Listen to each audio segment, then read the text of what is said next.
Will strike one of Sacramento's oldest cemeteries, knocking over headstones and wiping out years of history. Many say what's most hurtful is the significance behind the plot that was damaged. CBS 13's Anna Giles explains in a story all new here at 6.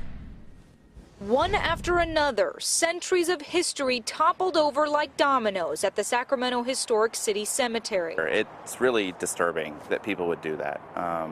This is especially here. Kevin Clem and his wife have generations of family here. City officials say the damage could cost up to $8,000 to repair. And this is meant to be a place to remember people, and it's such a peaceful place. I love coming here. Some of these headstones have been left lying here. Cemetery staff tells me it's because they're so old, some of them more than 100 years old, that if they try to lift them up, they could break apart. Some wonder if the Vandals knew they were defacing a plot dedicated to Sacramento's volunteer firefighters. Some of those plots that are in there are firefighters that date back to the middle 18 and late 1800s. Sacramento firefighter Chris Harvey knows a lot about the history of this plot and the special incentive it provided to volunteer firefighters. And it was actually part of your employment agreement when you were a firefighter with Sacramento in the early days, was that you had a plot for yourself and your family members to be buried. The area was restored by former firefighter George King in the 1980s and 90s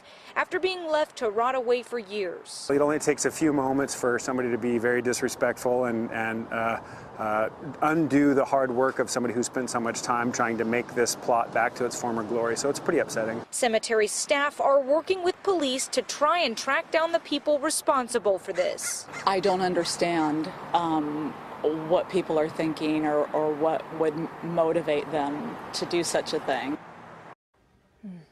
The cemetery is now collecting donations to help fix the damage.